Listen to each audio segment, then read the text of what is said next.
bienvenue à notre troisième jour du symposium Açores, l'initiative du patrimoine culturel en Afrique. Je m'appelle Darren Ashery et je suis le directeur du programme chez Açores. Avant de commencer, il y a de l'interprétariat simultané en arabe, en français, en anglais qui est disponible. Pour utiliser la meilleure langue, prière de cliquer sur interprétation dans le bas du programme Zoom. Donc, il y a un globe terrestre, c'est le symbole de l'interprétariat. Ce symposium est organisé par l'initiative ASOS, le ASOS CHI. ASOS CHI fête cette année son 10e anniversaire. Depuis son lancement, le ASOR a travaillé sur la protection, la conservation et la préservation du patrimoine culturel en Afrique, du Nord et dans le sud-ouest de l'Asie. Aujourd'hui, nous allons parler du patrimoine culturel du Haut-Sahel et c'est un très bon exemple. La session sera divisée sur deux parties. La première partie, c'est en relation avec des enregistrements par chaque présentateur et par la suite, nous allons faire une session guidée par un modérateur. Si vous avez des questions, vous pouvez les soumettre au niveau du box questions-réponses. Notre modérateur aujourd'hui, c'est Jean-Paul Koudougou et le président de ICON Africa. Il a une formation comme étant un historien, multimédia et communicateur dans la gestion du patrimoine culturel. Il est un expert, il a eu plusieurs positions comme étant un directeur senior dans les musées et il sera notre modérateur aujourd'hui. Avant de donner la parole à Jean-Paul, j'aimerais bien souhaiter un bon Aïd à tous nos collègues musulmans qui sont avec nous aujourd'hui. Nous souhaitons pour vous tous et pour votre famille de bonnes vacances. Nous avons une session aujourd'hui sans aucun retard. J'aimerais bien vous souhaiter la bienvenue et je donne la parole à Jean-Paul. Merci beaucoup. Bonsoir à tout le monde. Bonsoir à tous les organisateurs de ce symposium dont le thème est d'une importance assez capitale pour les patrimoniateurs de l'Afrique, notamment ceux du Sahel. Il faut dire que pour ce qui va concerner le travail de ce soir, on aura trois axes de réflexion. Le premier axe va porter sur la gestion du patrimoine culturel en période d'insécurité, situation que traversent beaucoup de pays dans le Sahel. Le deuxième axe va concerner le rôle des associations culturelles dans la préservation du patrimoine culturel. Et le troisième axe sera consacré à la sauvegarde et à la préservation du patrimoine culturel à travers les actions des communautés. Et pour cela, je serai très heureux de pouvoir vous présenter les différents intervenants. Voilà, c'est des personnes qui sont très aguerries et qui sont averties aussi de ces questions parce qu'elles évoluent dans des structures ou bien publiques ou bien associatives, voilà, qui œuvrent pour la bonne gestion du patrimoine culturel. Donc, pour le premier axe, on va avoir deux intervenants. En l'occurrence, M. Issouf Baliman du Burkina Faso et M. Aboutou Konaté du Mali. Pour le deuxième axe, on aura quatre intervenants. Vraiment Témé du Mali, Raina Balarade du Niger, Pierre Guindo du Mali et Kadia Tousso aussi du Mali. Pour le dernier axe sur la sauvegarde et la préservation du patrimoine par les communautés, on aura deux intervenants, notamment M. Maki Garba et M. Kentegan Pegrewende Gira du Burkina Faso. Donc, pour ce qui concerne le premier intervenant au niveau de l'axe 1, je l'ai dit, c'est M. Balima Issouf. Il faut dire que M. Balima Issouf, que vous voyez en image, est un intervenant qui anime des structures associatives au Burkina, notamment ICAM Burkina, qui est une SARL, une association à but non lucratif qui est spécialisée dans la formation à l'entrepreneuriat culturel, Maya. Donc, sur ce, je vais laisser la parole à M. Issouf pour son intervention. Merci.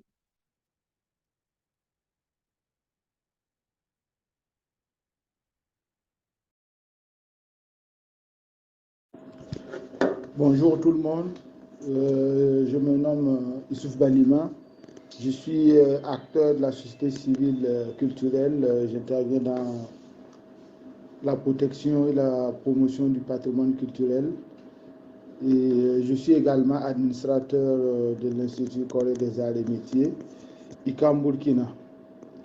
Je voudrais baser mon intervention de ce jour sur la résilience du patrimoine culturel burkinabé face à l'extrémisme violent, qui, vous le savez tous, depuis quelques années, notre pays traverse une crise sécuritaire très très préoccupante, et cela a impacté négativement plusieurs aspects de notre patrimoine, notamment le patrimoine matériel et immatériel bien sûr, mais je voudrais m'appesantir beaucoup plus sur le patrimoine matériel. Notre pays, le Burkina Faso, est bien sûr signataire de plusieurs conventions au niveau international, et même au niveau national, il y a une architecture juridique qui protège les objets, les outils du patrimoine culturel national. Et depuis quelques années, les pouvoirs publics se sont engagés dans la protection et dans la promotion de ce patrimoine. Et cela, aujourd'hui, nous reconforte en tant qu'acteurs de la société civile que notre patrimoine est un élément essentiel pour la survie de notre pays et de notre culture. Et c'est pourquoi aujourd'hui il est important de se poser sur la valorisation et la protection de notre patrimoine. Le patrimoine culturel burkinabé est plus qu'un outil de notre culture, c'est un élément de fierté, d'appartenance, c'est toute une identité pour nous en tant que citoyens, et c'est aussi un élément de base de l'identité collective, car il offre une infrastructure solide sur laquelle toutes les communautés peuvent se retrouver, se rassembler et surtout défendre des valeurs communes. Dans un contexte comme le nôtre,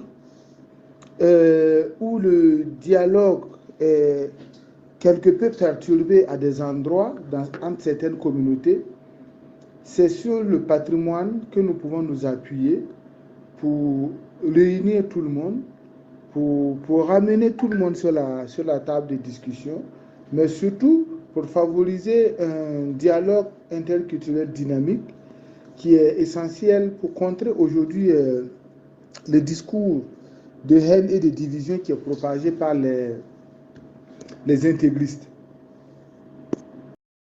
Face à toutes les menaces qui pèsent sur notre patrimoine, aujourd'hui certains sites sont inaccessibles, certains sites sont détruits, certains sites sont devenus même des bases, des forteresses pour la lutte contre le terrorisme. Il faut qu'ensemble, les citoyens puissent faire bloc ensemble pour résister, non seulement pour leur survie, mais surtout pour la survie de notre patrimoine bâti. C'est dans ces conditions que des acteurs comme nous et bien d'autres se sont engagés pour la protection et la valorisation de ce patrimoine-là qui est menacé.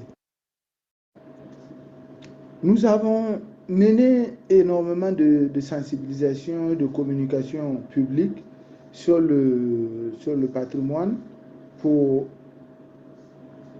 d'abord aider certaines communautés à prendre conscience de leur patrimoine, mais également du patrimoine des autres communautés, pour qu'ensemble, l'intérêt pour la protection et la valorisation du patrimoine soit un intérêt collectif, un intérêt qui parle à tout le monde. Grâce à certains outils aujourd'hui que nous avons découverts dans le cadre de notre collaboration avec Azor, nous avons pu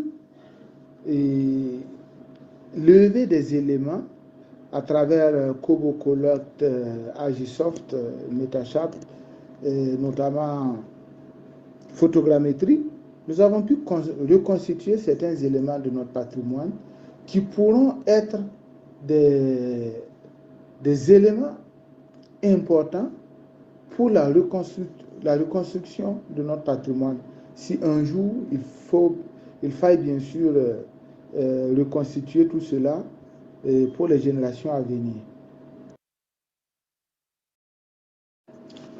Notre collaboration avec Azor a été une grande opportunité pour nous de nous former, de former encore d'autres personnes qui interviennent dans le secteur du patrimoine, mais également d'apprendre beaucoup de nouveaux outils, de nouvelles méthodes.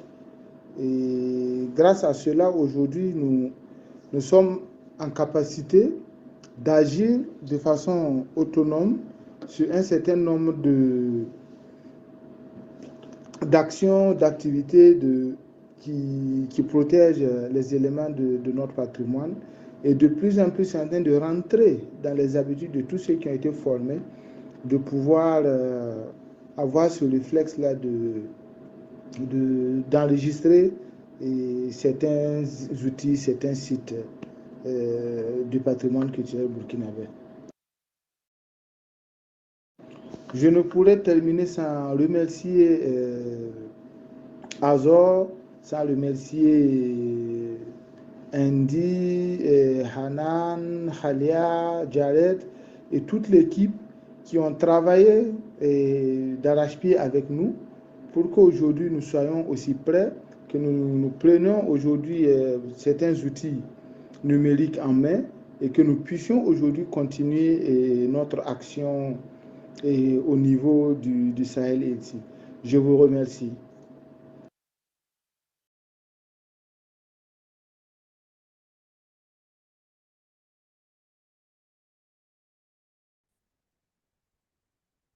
Mesdames et messieurs, bonjour. Je suis Aboutou Konaté. Ma présentation porte sur la formation à la documentation du patrimoine menacé des communautés au Mali. Je suis vacataire et consultant d'Azor. En guise d'introduction, depuis mars 2023, nous avons reçu des formations avec des membres de l'Association of American Society of Research Oversight, Azor, et la formation était axée sur Kobo Toolbox, Kobo Collect, QGIS, My Google et photogrammétrie. Et ces formations et cette collaboration entrent dans le cadre d'un projet intitulé Patrimoine culturel au Sahel, qui concerne le Mali, le Burkina Faso et le Niger. Et vous voyez à la carte, à l'image, la carte des pays concernés. Cette présentation va d'abord s'intéresser à la formation. Et la formation que nous avons menée au Mali, au compte d'Azor, a commencé du 14 septembre 2023 au 13 octobre 2023. Et dans un premier temps, nous avons élaboré des affiches pour adopter des techniques que nous avons apprises avec Azor, de faire intéresser des gens qui veulent faire la formation en Kobo Toolbox, QGIS, et nous avons pu trouver 32 personnes divisées en deux groupes. Le premier groupe, c'est celui de la faculté d'histoire et de géographie. Il était constitué des étudiants, des professeurs et des vacataires, c'est-à-dire des instituteurs à l'université, et la formation s'est tenue en présentiel dans la salle de conférence de la faculté. Et ici, le deuxième groupe, c'était les agents, des stagiaires de la Direction nationale du patrimoine culturel. C'était des gens qui ont manifesté leur intérêt, qui ont d'abord commencé la formation en ligne, mais compte tenu de beaucoup de difficultés, ils n'ont pas pu achever. Donc, ils ont manifesté leur désir de continuer avec la formation. Et nous avons organisé une formation à leur intention en présentiel pour les appuyer, pour les aider. Et ces services s'occupent de la promotion, de la protection de sauvegarde du patrimoine culturel au Mali. Et la répartition par groupe et par statut, vous voyez, par groupe ici, des gens qui ont fait la formation. 32 personnes, 11 à la DNPC et 21 à l'université, à la faculté d'histoire et géographie. Ici, par groupe, nous avons des étudiants qui dominent avec 56%, les agents de la DNPC avec 19%, les stagiaires à la DNPC ont 16% et tous les autres là ont 3%, 3%. Par sexe, nous avons 63% d'hommes et 37% de femmes. Donc, ça veut dire que les femmes ont également participé, ont été intéressées jusqu'à 37% par la formation et par les outils. Et après la formation, nous avons fait une remise de certificats de participation. Vous voyez à l'image ici, une photo des familles de cette remise. Le deuxième volet de notre formation a consisté à aider Azor à former des partenaires que nous avons même cherchés pour Azor au Mali. Il s'agit de deux associations, Association Dogon Initiative, dont les images sont devant vous, et une vidéo expliquant comment on élabore les formulaires, on édite dans Kobo.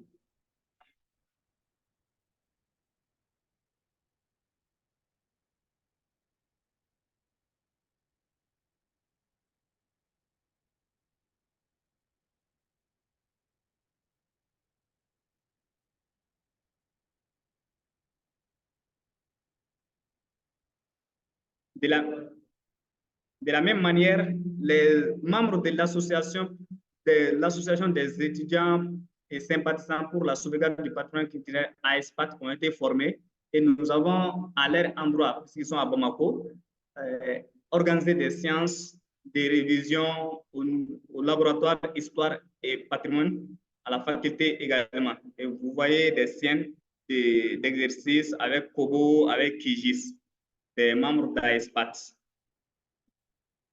La deuxième partie de notre présentation est concentrée sur les ateliers que nous avons organisés à Lassa, les ateliers de sensibilisation. Et Lassa est un quartier de la commune 4 du district de Bamako. Il se situe au nord-ouest, notamment de la ville. Et ce quartier est choisi en fonction de sa proximité avec la ville et du fait que l'urbanisation est en train de jouer sur le patrimoine de ce quartier.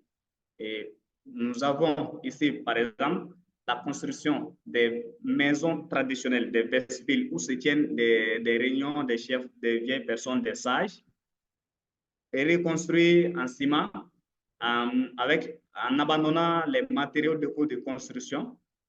Et vous avez à l'opposé un autre vestibule, cette fois-ci pour les femmes, qui constitue la porte d'entrée de la famille d'ailleurs, mais construit en respectant la forme circulaire avec les deux portes et aussi en toit de chaume.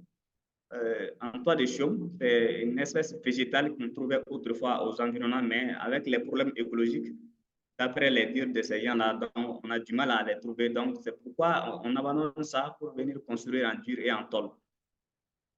Nous avons également enregistré la peinture de certains instruments de musique avec la peinture chimique. Donc, introduction des valeurs modernes au détriment des compositions anthropiques, des compositions non chimiques, organiques. Ici, la fibre végétale a été remplacée par les fibres à sac en plastique, qui est très dangereux pour l'environnement surtout. Mais bon, nous avons conscience de ces difficultés que nous avons observées à Lassa. Nous avons organisé des ateliers. Le premier atelier a concerné les responsables d'une association pour la promotion, pour la sauvegarde des masques, surtout à Lassa, appelé Zantegebaton. Et nous avons pu convaincre les responsables là pour les proposer un partenariat avec Azor et aussi les convaincre pour faire la formation, pour faire la documentation de leur patrimoine, menacé surtout par les aléas climatiques et les aléas anthropiques. Anthropiques, nous avons l'introduction du christianisme, de l'islam, nous avons la modernité. Par naturel, nous avons les changements climatiques, voilà, etc. Et le deuxième atelier a concerné un public plus large. Et lors de cet atelier-là, nous avons organisé une manifestation culturelle appelée la sortie des masques à Lhassa. Et ça a coïncidé avec le passage d'une équipe d'Azor au Mali composée d'Andi et Anan. Et nous avons à l'image ici la présentation d'Azor par ses deux participants, y compris moi. Et ici, une image expliquant un peu la foule qui était sortie pour venir à la sensibilisation, pour venir à la manifestation culturelle. Et pendant cet atelier, deuxième atelier, nous avons fait des visites chez les forgerons et des visites de vestibules féminins. Nous avons également visité la maison des masques, une maison dans laquelle plus d'une trentaine de têtes de masques sont accrochées au mur et traitant des thématiques différentes. Et vous voyez quelques masques ici. Ces masques-là, par exemple, traitent de la culte traditionnelle, c'est un peu de l'animisme, on va dire. Et ce masque est dédié à des jumeaux, Moriba et Yassa. Bon, mais aujourd'hui, c'est vraiment dominé par les femmes. Et toutes ces femmes que vous voyez là sont appelées Yassa. C'est pourquoi elles sont autorisées à danser au moment de la culte. Et vous faites le tour des masques des lieux de culte et vous formulez votre vœu. Quand les vœux sont exaucés, vous retournez, donnez une promesse que vous faites pendant que vous êtes en train de faire le tour. On a le masque lien, on a un autre masque appelé fantôme. Voilà, ces masques-là traitent chacun une thématique bien donnée et ont chacun une chanson, des pas de danse propres à eux. Ici, nous avons des instruments de musique joués pendant la manifestation. Et ici, des djembés et des tam-tams joués par les hommes, des calebasses percées et décorées jouées par les femmes. Donc, la musique aussi, la musique aussi, des masques là est donnée aux femmes. Les femmes font les chants, les louanges des masques, etc. Et vous avez une vidéo qui parle un peu de ce deuxième atelier. Ici, on est dans le vestibule de Lhassa. Ouais, on est chez les forgerons. Là, c'est la manifestation. Et quand vous regardez un peu là, les femmes sont en train de jouer les calebasses. Voilà.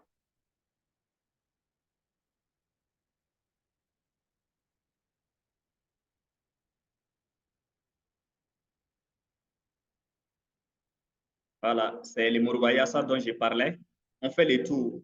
On fait les tours, on formule notre vœu et à la fin, on sort par ici. Quand les vœux sont exaucés, vous devez promettre quelque chose. Et après, vous revenez avec ça. Et ici, vous avez l'hôtel. Ah, nous avons également eu la chance de faire quelques pas de danse. Andy, Anan et moi-même.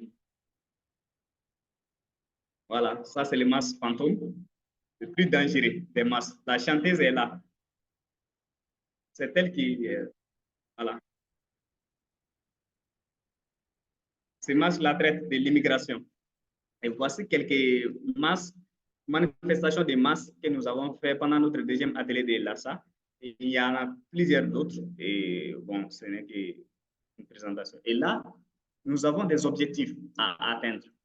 Dans le cadre de notre collaboration avec Azor encore, il est prévu d'organisation des ateliers de sensibilisation avec d'autres communautés, et chose que nous allons faire.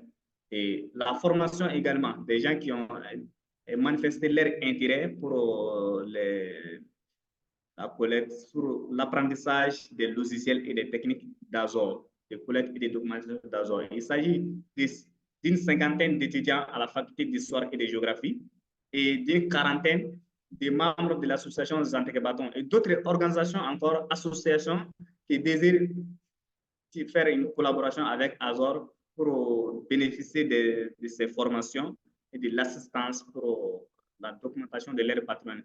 Parce qu'il faut noter que nous sommes dans un contexte de Sahel où la tradition orale domine, c'est-à-dire que l'essentiel du savoir lié au patrimoine est gardé dans la tête.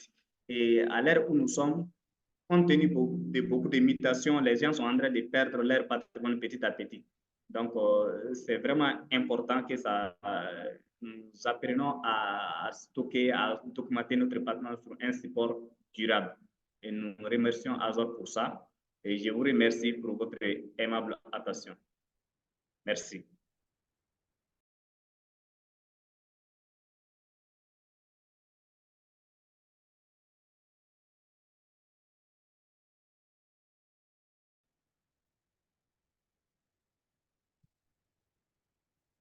Mesdames et messieurs, bonjour.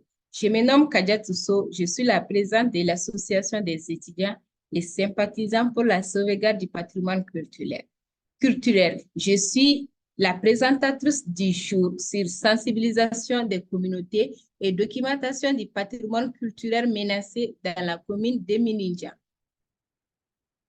Voici ma plan de présentation. Grand thème présentation, il s'agit de la présentation de l'AESPAT.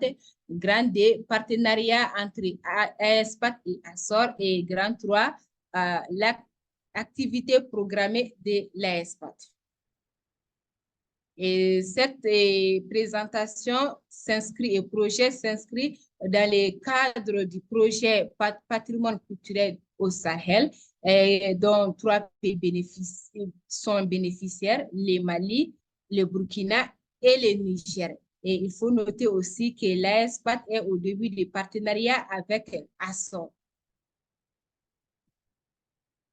La présentation. AESPAT est une association des étudiants et sympathisants pour la sauvegarde du patrimoine culturel, créée en 2017 par les étudiants de la faculté Histoire et Géographie dans le but de sauvegarder le patrimoine culturel malien, impliquer la jeunesse à la protection et à la valorisation du patrimoine, faire le patrimoine culturel un moyen de cohésion sociale et renforcement de cohésion nationale, l'identité nationale. L'association est composée de 50 membres, dont 30 hommes et 20 femmes.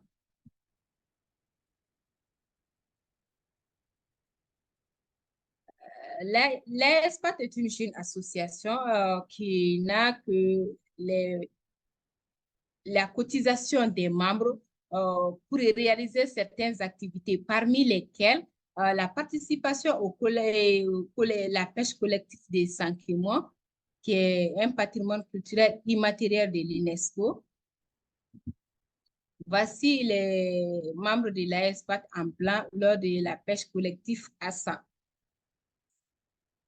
L'AESPAT participe à des formations, des ateliers sur le patrimoine au Mali, parmi lesquels la mise en place d'un réseau des jeunes professionnels du patrimoine au Mali organisé par l'UNESCO. L'AESPAT est appelée à participer aux conférences débats sur le patrimoine.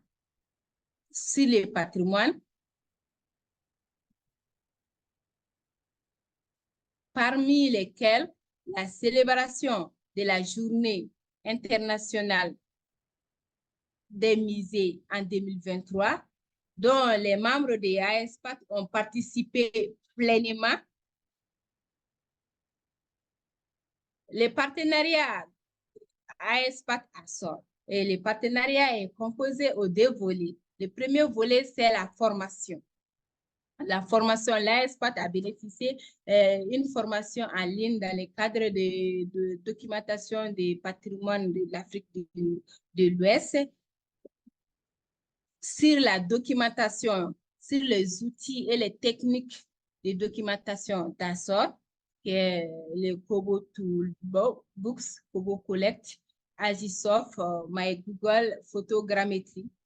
Et l'AESPAT aussi a bénéficié il y a eu plusieurs formateurs, les formateurs internationaux des AESPAT et les formateurs nationaux qui est Jared, Anna, Anan, Alia. Les formateurs nationaux, il y a Abutu Kunati.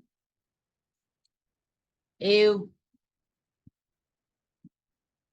voici un extrait de l'exercice des membres de l'AESPAT sur l'application photogrammétrique qui permet de faire les modèles en 3D. Après la formation en ligne, l'AESPAT a organisé des exercices pratiques en présentiel à la faculté d'histoire-géographie, dans le labo de l'histoire. Et l'AESPAT a bénéficié des certificats de participation après la formation avec Azor. Les deuxième volet des partenariats entre Azor et AESPAT, c'est la documentation du patrimoine culturel de la commune de Minidjam. Et voici la carte du Mali, et avec les pays limitrophes qui est Mauritanie, le Sénégal, la Guinée, la Côte d'Ivoire, le Burkina Faso, le Niger et l'Algérie. Et la commune de Minidjam se trouve au sud du Mali, à 85 km de Bamako. La commune est composée de 11 villages et qui est constituée de plusieurs groupes, communautés ethniques et religieuses. La démarche administrative pour la documentation du projet, l'AESPAT a mené des démarches administratives auprès des autorités de Kangaba, la préfecture de Kangaba, la mairie, pour discuter avec les responsables, les expliquer le projet et les partenariats AESPAT-Azor. L'AESPAT a organisé des séances de sensibilisation auprès des communautés de 11 villages pour expliquer le projet, expliquer l'importance de la documentation, l'importance de la sauvegarde de leur patrimoine. Et à la fin de la sensibilisation, les communautés ont adhéré massivement à l'idée du projet et sont prêts à nous accompagner pour la bonne marche du projet. L'AESPAT a identifié les membres de la communauté à former dans le cadre du projet et les membres ont été sélectionnés dans les 11 villages avec l'accord des chefs de village, et ces personnes aussi formées vont participer à la phase de documentation dans leur village. L'AESPAT continue à renforcer la capacité de son équipe du projet pour exécuter les projets. Et à gauche, c'est une rencontre avec un expert du patrimoine, pour échanger sur la documentation. Et à droite, c'est une séance de prise de photos des membres de l'AESPAT. La conception des fiches de collecte de données. L'AESPAT a conçu deux fiches de collecte de données, à savoir la fiche du patrimoine immatériel et la fiche du patrimoine matériel, à partir du modèle du fiche d'inventaire du patrimoine de la Direction nationale du patrimoine du Mali. Et après la conception de la fiche a été présentée au public devant les étudiants, les professionnels du patrimoine et en présence des représentants de l'Azor qui est Andy et Anan, pour la suggestion et les recommandations pour faire une bonne fiche. Et voici les activités programmées de l'AESPAT. La formation de communauté, la documentation du patrimoine, traitement de données, sensibilisation et restitution, organisation des événements héritage regroupant plusieurs communautés autour de l'importance du patrimoine culturel commun pour la cohésion sociale. Continuer à assister les communautés formées de la commune de Minidjan dans le cadre de la partenariat ASSOR-AESPAT. Sensibiliser et former d'autres communautés. Élargir la documentation du patrimoine culturel au Mali. Chercher des sources de financement concernant le patrimoine culturel. Je vous remercie pour votre aimable attention.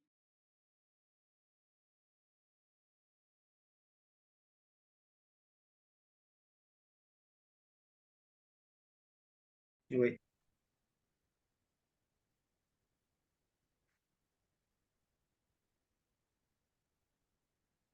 Bonjour, moi c'est Bouri Matémé, chargé de programme culture à l'association Dogon Initiative. Et je suis heureux ce soir de vous présenter les efforts de l'association Dogon Initiative pour la documentation et la préservation du patrimoine culturel du Mali. Depuis le 12 octobre 2023 jusqu'au 31 janvier 2024, une série de formations en ligne par ASSOR avec les partenaires du Mali, ADI, Association de initiative à la documentation numérique. Une formation de qualité a été donnée en ligne sur les différents logiciels, à savoir Kobo Toolbox, Kobo Collect, QGIS et Azisoft pour la technique de documentation. La formation en ligne avec les formateurs d'ASSOR sur les différents logiciels de documentation. Les voici en diapo et les différents tutoriels offerts par ASSOR. Ça, c'est un exemple d'illustration, un exemple pratique sur l'élaboration d'une carte avec QGIS. Et je vais vous montrer les deux guinas déjà produits sur la carte en image plus bas.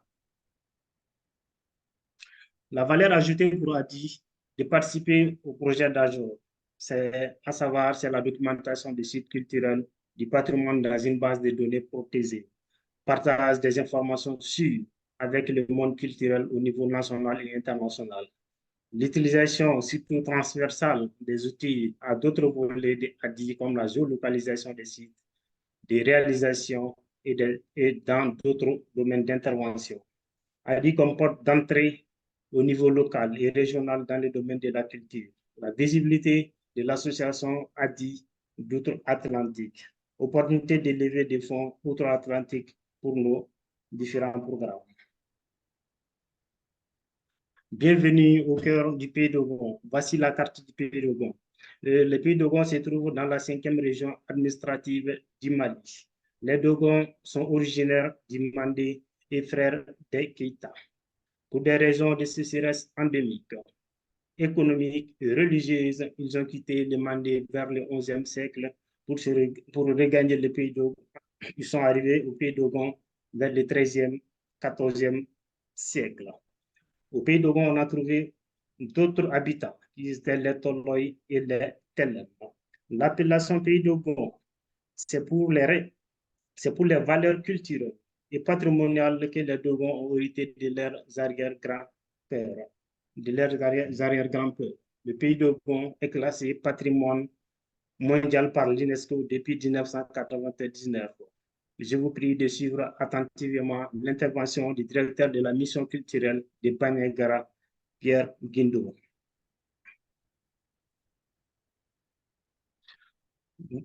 Et voilà en image les deux Guinas dont je vous expliquais un peu plus haut sur la carte QGIS. C'est la maison du Ogon de Neni. Au pays d'Ogon, le Ogon est le chef suprême du village. Le Ogon ne se lave pas avec de l'eau, mais est laissé par le serpent les bêtes dans la nuit. L'icône du serpent, visible plus bas, représente les serpents, les baies qui laissent les ogons. Les ogons, quand ils meurent, on dit le ogon est monté sur les toits. Vous avez en diapo aussi la Guina de la lignée Sanga Ogole. Dans cette Lagina, c'est une grande famille constituée de plusieurs ménages. Beaucoup de fêtes traditionnelles ont lieu dans cette Guina. La fête des Monos, appelée également fête de protection du village. La fête des Boulots, fête de prière pour une bonne hivernage auprès des Ama. Ama, c'est le dieu suprême.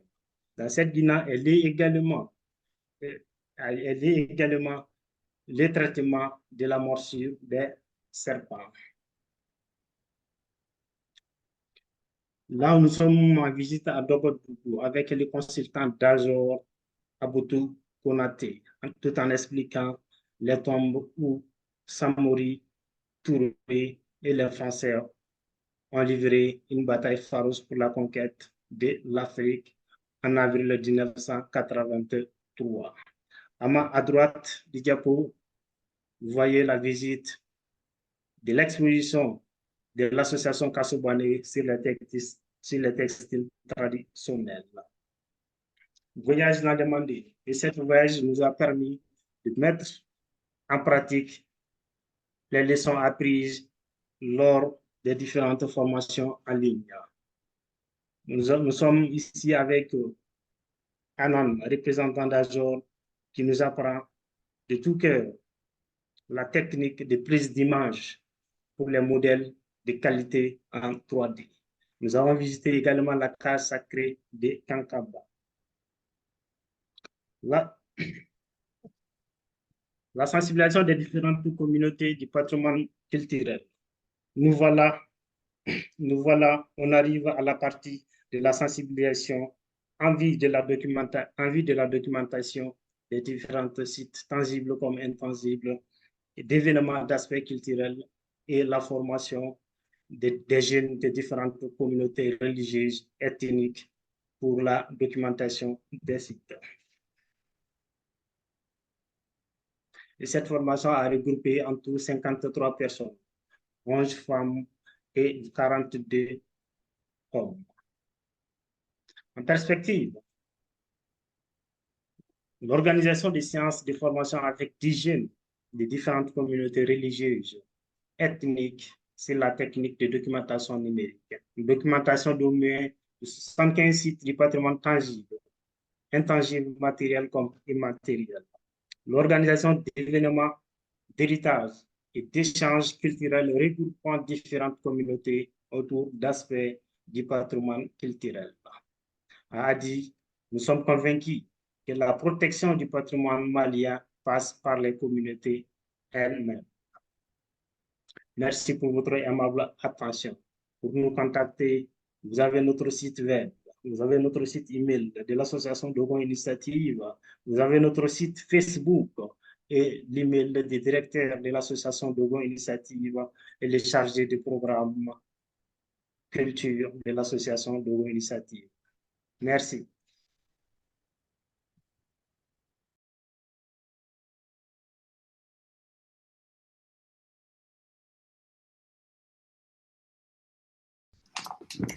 Ok.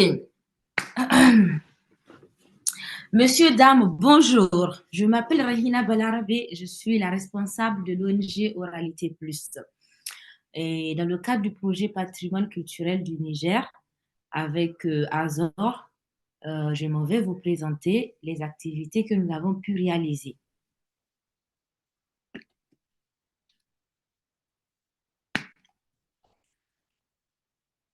Dans le cadre du projet Patrimoine culturel du Niger, c'est un projet qui a été mis en œuvre par Oralité Plus. Oralité Plus, c'est une structure culturelle et artistique pour le développement et l'inclusion au Niger. Elle a vu le jour depuis 2014. Et Oralité Plus a collaboré avec Azor de janvier 2023 à nos jours. Et entre autres, on a fait plusieurs activités. Et la première activité avait démarré par une séance de formation initiation aux techniques du projet de collectage et à la documentation. Notre équipe a appris à travailler sur le site Kobo2Box, KGS, la photogrammétrie et bien d'autres.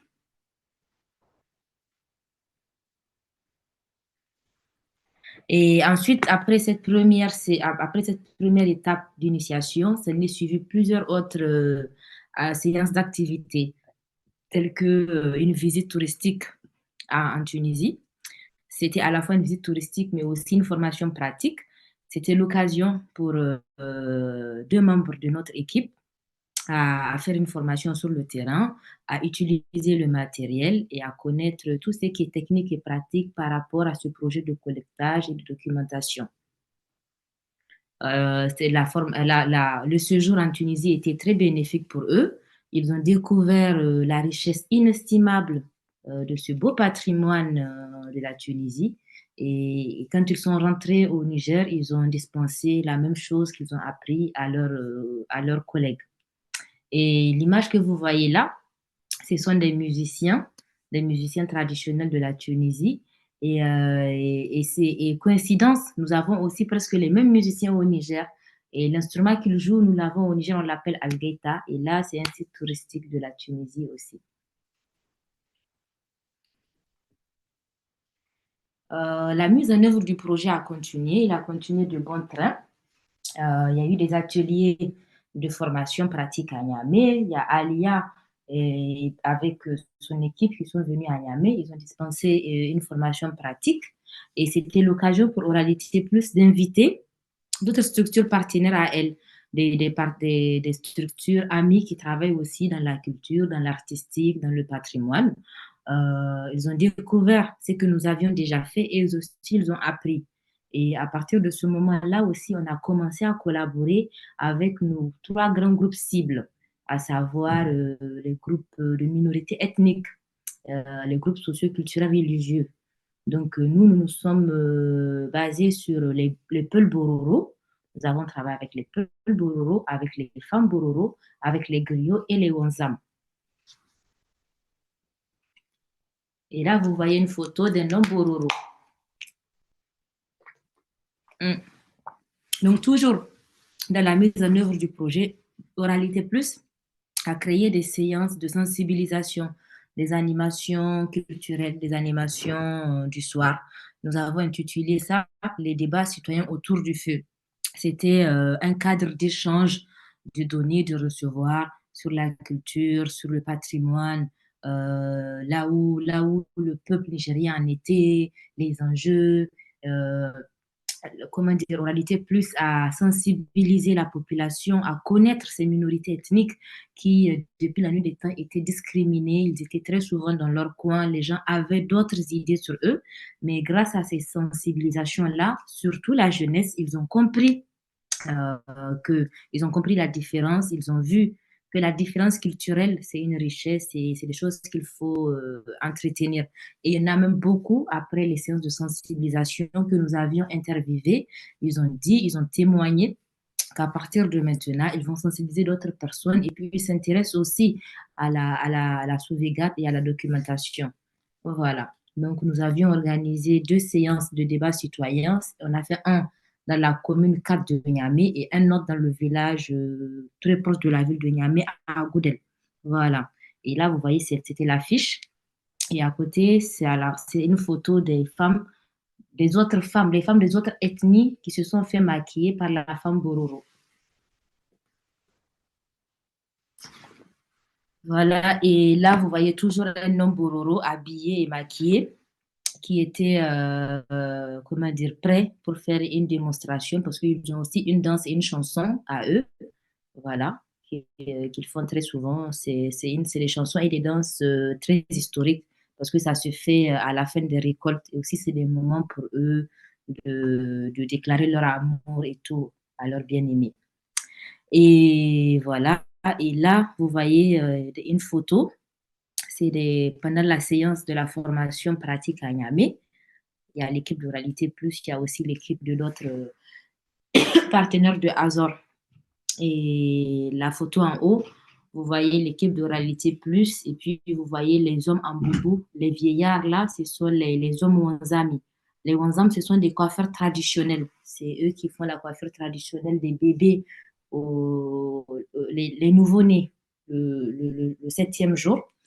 Et voilà, et il y a aussi beaucoup d'hommes, surtout les hommes qui tiennent encore à la tradition, surtout les vieux là, ils préfèrent se faire coiffer par les wanzam. Voilà. Et aussi, on a partagé aussi, on a mis une photo de quand l'équipe apprenait à faire la documentation sur le site Kobo Toolbox.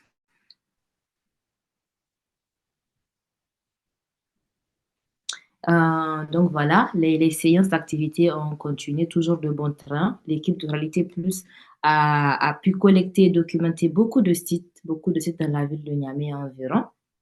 Pendant l'atelier qui s'était passé à Niamey en juillet 2023, ils ont eu l'occasion de partir dans le village de Boubon, où ils ont rencontré les femmes potières et tout. Et là, vous voyez les jarres de la poterie. Et là, c'est une photo de l'équipe de Oralité Plus qui a photographié les pirogues au fleuve Niger. Et à ma droite, vous voyez la dame Bororo qui est en train de maquiller une autre femme. Le patrimoine culturel du Niger est riche et diversifié. Il reflète l'histoire, la culture et la diversité du pays. Donc, c'est pour ça que la documentation du patrimoine matériel et immatériel est d'une très grande importance pour sa préservation et sa transmission, surtout aux générations futures. Il est essentiel de mettre en place des initiatives de documentation continue, de numérisation et de formation pour assurer la sauvegarde de ce riche héritage culturel.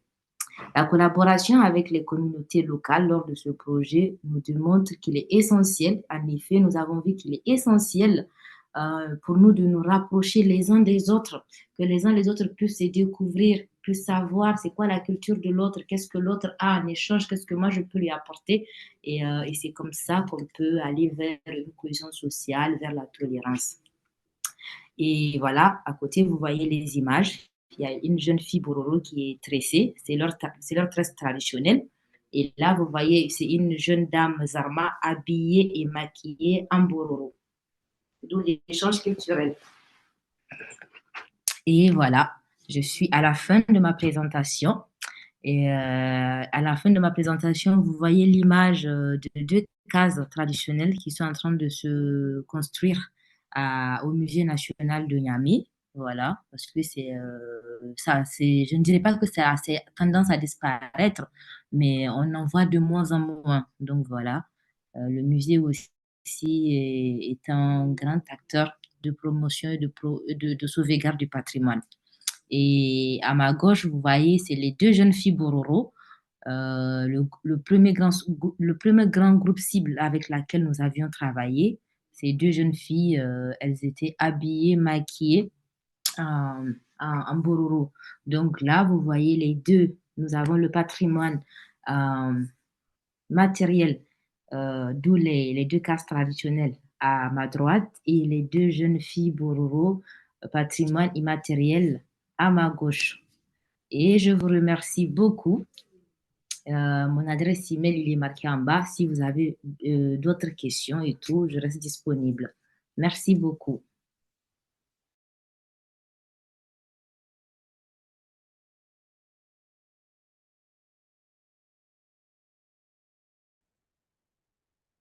Merci. Je me nomme Pierre Guindo et je m'avais pour la présentation de la mission culturelle par rapport à la gestion de son site classé patrimoine mondial.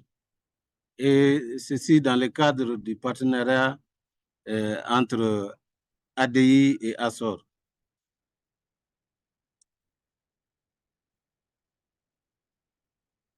Donc, d'abord, la présentation générale du pays d'Ogon. Le pays d'Ogon est composé de 4 cercles qui sont actuellement, Bandiagara est devenu région, ainsi que Douanzan. Sinon, les anciens cercles, c'est Douanzan, Bandiagara, Koro et Bankas. Donc, il est situé au cœur de la République du Mali. Donc, il est au centre-est du Mali et il s'étend sur environ 48 374 km². Son relief est dominé par un plateau grésé, presque nu. Il comprend 3 régions naturelles, le plateau, la falaise et la plaine.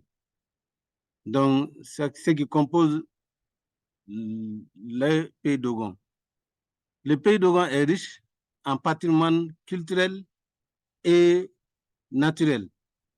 Et nous avons des éléments en image que vous voyez. En haut, nous avons le patrimoine immatériel, la danse traditionnelle, la guina et une tunnel. Donc, c'est cette richesse qui a valu son inscription sur la liste du patrimoine de l'UNESCO, du patrimoine mondial de l'UNESCO en 1989 en tant que bien mixte. Donc, ceci, c'est la carte, le périmètre classé du pays d'Ogon. C'est un vaste site, un des plus vastes sites du pays, du patrimoine mondial. Et sa superficie est de 4000 km².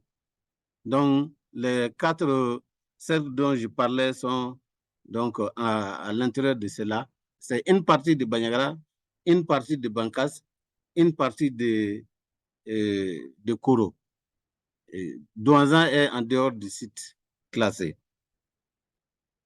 Nous avons le patrimoine immatériel.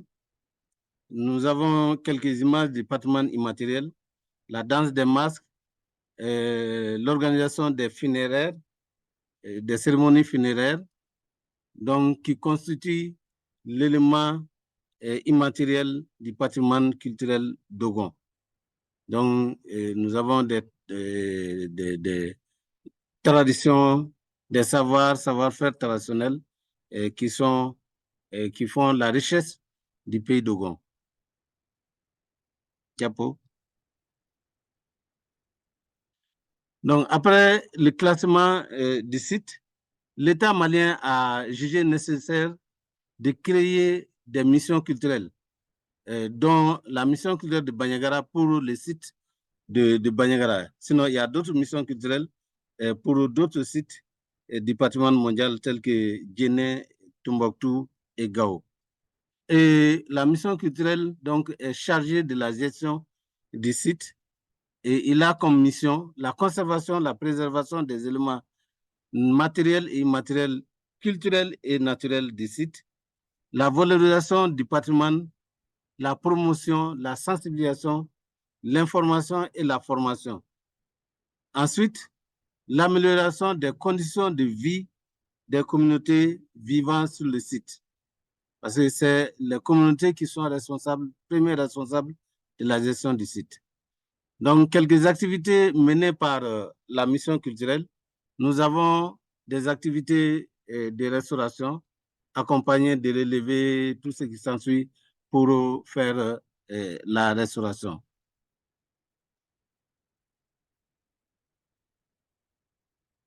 Nous avons aussi construit des musées communautaires donc pour conserver le patrimoine mobilier qui sont menacés par le trafic illicite. Donc, pour éviter que les populations vendent, les communautés vendent leurs objets ou, en tout cas, l'influence du trafic illicite est très forte. Donc, nous avons jugé nécessaire de construire quelques musées. Et nous avons le musée de Nomori et Indé, et nous avons bien sûr d'autres musées construits, notamment à Bandiagara.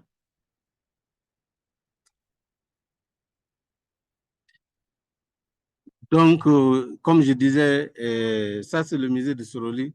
C'est vraiment pour lutter contre le pillage, le trafic illicite des biens culturels.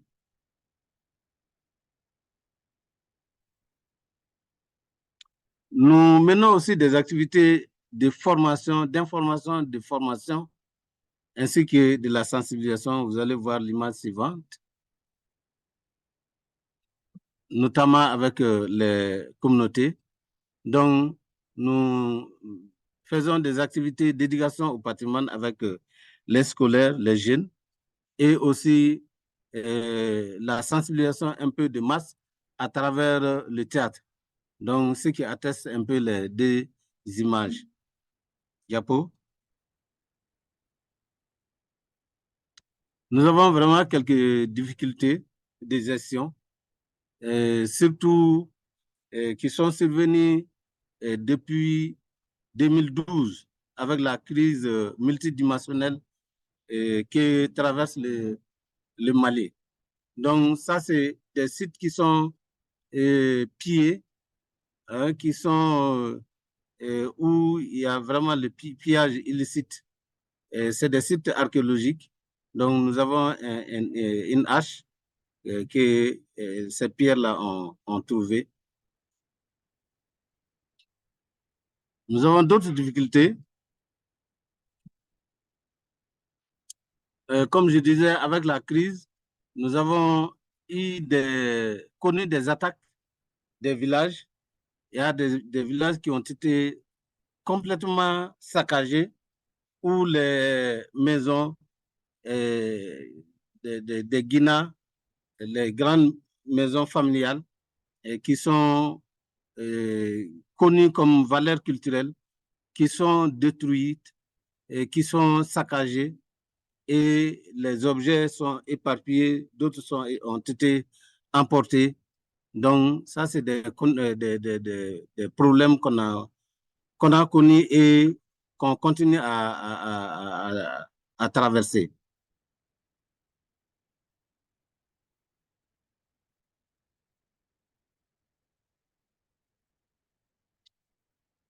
Donc, depuis quelques temps, donc, nous travaillons avec l'association Dogon Initiative, ADI, et avec cette association, nous avons mené plusieurs activités, notamment d'activités de restauration. Mais récemment, à travers eux, nous avons aussi connu Assor, qui nous a formés sur des logiciels de collection et de diffusion d'informations, notamment Kobo Toolbox, Kobo Collect, Kizis, Agisor, etc. Et récemment, nous avons aussi bénéficié d'un voyage. Nous avons été à Bamako, un voyage de travail avec cette association et Assor et une association de jeunes scolaires à Bamako, où les activités de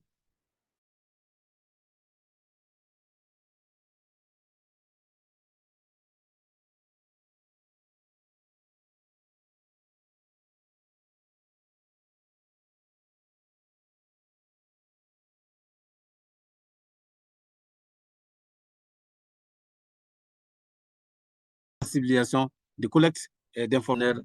Nous avons travaillé dans ce sens et c'était très intéressant. Et à travers toujours ADI, donc, qui a été financé par Assor dans le cadre d'un projet de documentation, de formation et de sensibilisation sur la protection du patrimoine culturel. Donc, ce financement est fait à l'endroit de l'ADI, mais qui est en collaboration avec la mission culturelle.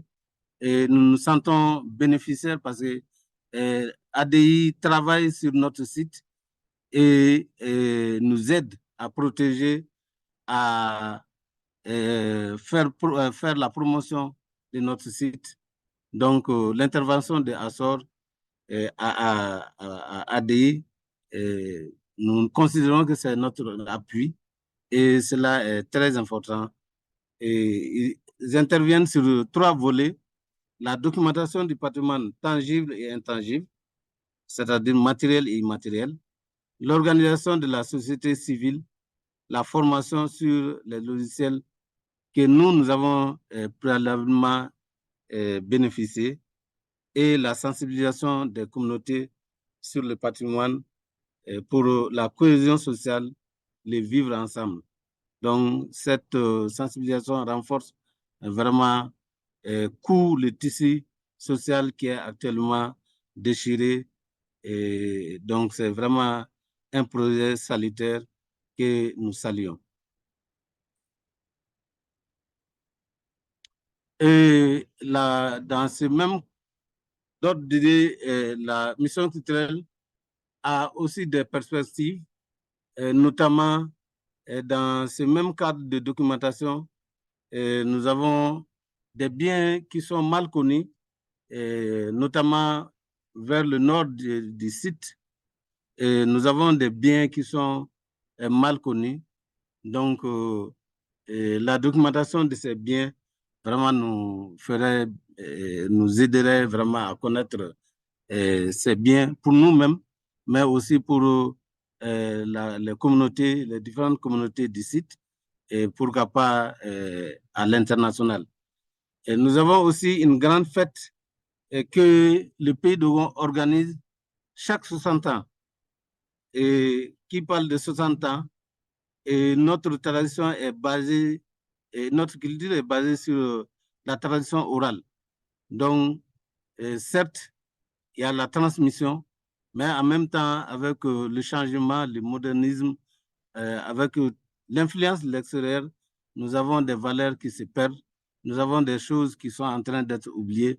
Donc, nous sommes dit, pourquoi ne pas prendre l'opportunité pour documenter cette fête, cette cérémonie d'une importance capitale qui se fête chaque 60 ans.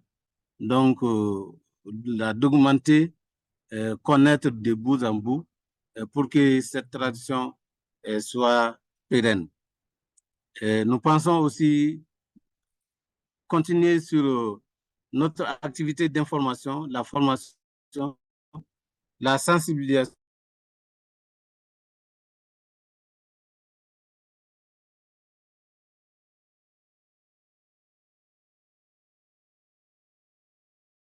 avec la crise multidimensionnelle que nous connaissons, que le patrimoine, la protection, la promotion de paix, sensibiliser les populations pour recoudre le tissu social, pour le vivre ensemble, la cohésion sociale. Donc ça, c'est un peu nos perspectives. Merci de votre aimable attention.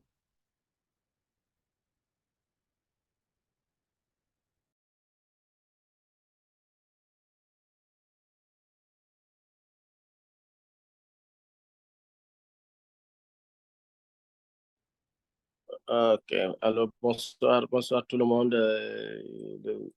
Notre communication tourne autour de la valorisation et la revivification des pratiques traditionnelles culturelles au Niger.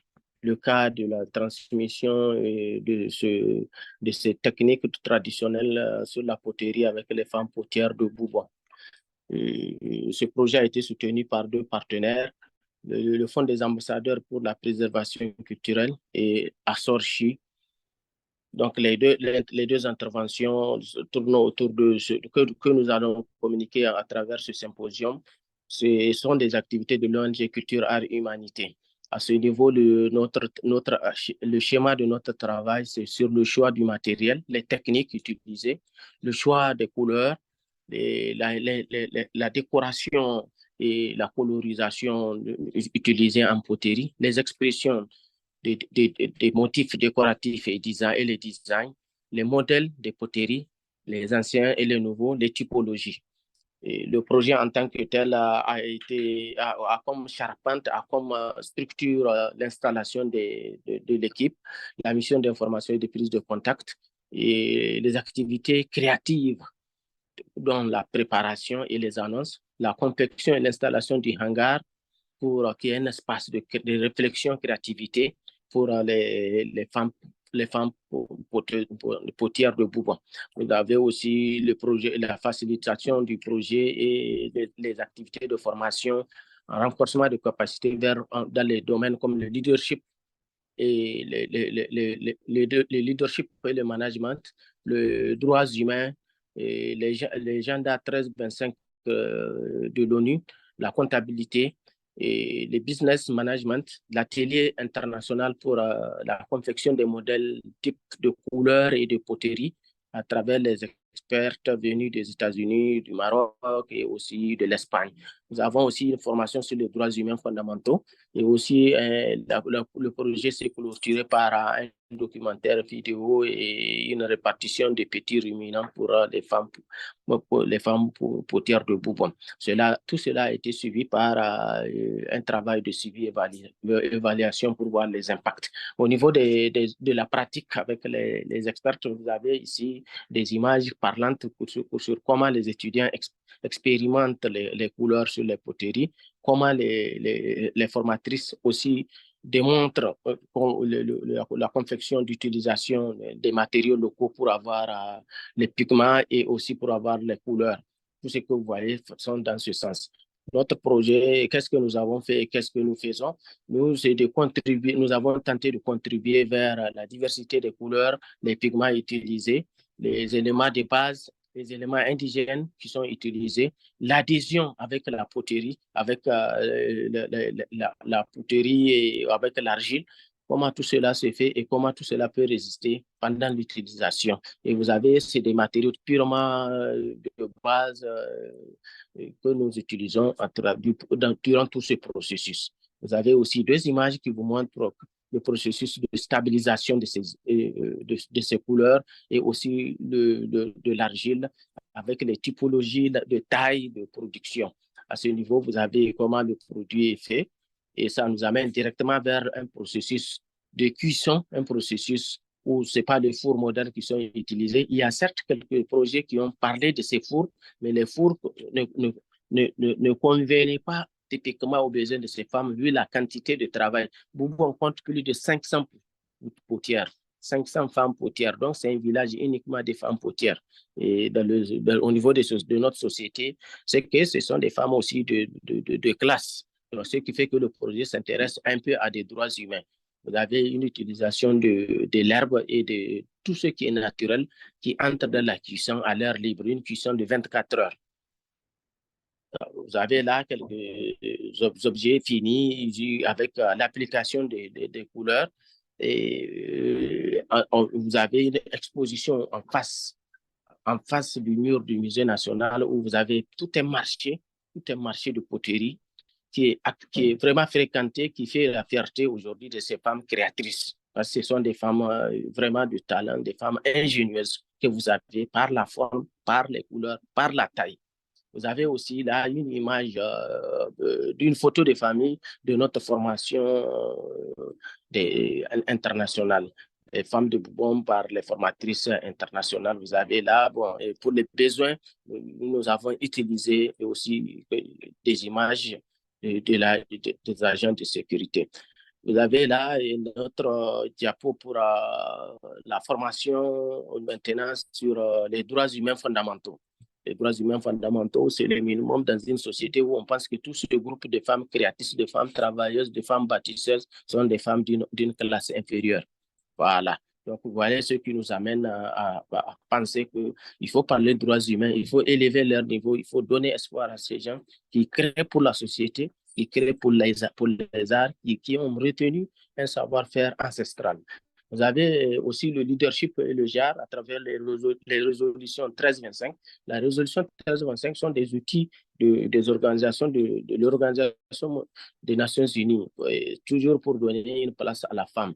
Les agenda 1325 accorde et pour la femme militaire, la femme en tenue et comme la femme civile. Ce qui fait que dans la formation, on leur parle en langue que les outils à l'international existent pour donner espoir aux femmes, pour donner aussi dignité et parole aux femmes.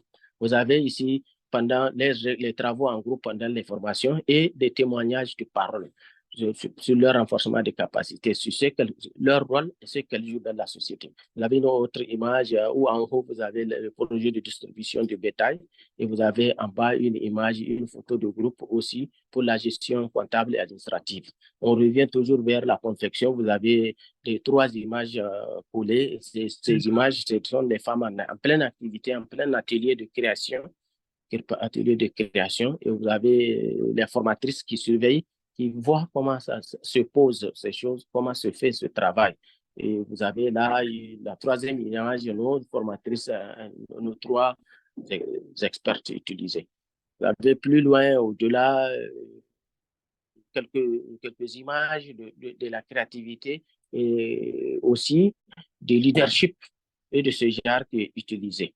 Et vous avez avec maintenant le partenariat avec Assor des initiatives qui viennent compléter le premier projet. Et vous avez une photo de famille avec les participants à l'atelier d'Assor. Assor a organisé une formation à Niamey à la suite de plusieurs formations en ligne. Et vous avez à la droite une formation au niveau de l'hôtel Homeland que l'ONG CH avec l'accompagnement d'Assor a organisé. Cela, ça s'est fait autour des outils comme le Kobo Tools Box, les QGIS, la photogrammétrie, la Gsoft métaphore. Donc, c'était vraiment des formations de renforcement des capacités des acteurs du secteur du patrimoine culturel. Ce sont toujours ces images qui continuent pour la photogrammétrie, l'image d'un chapeau qui est traitée. Cette formation d'Assor pour les étudiants et les partenaires de CAH à Niamey a vraiment été un outil très, très important dans le processus de documentation du patrimoine culturel.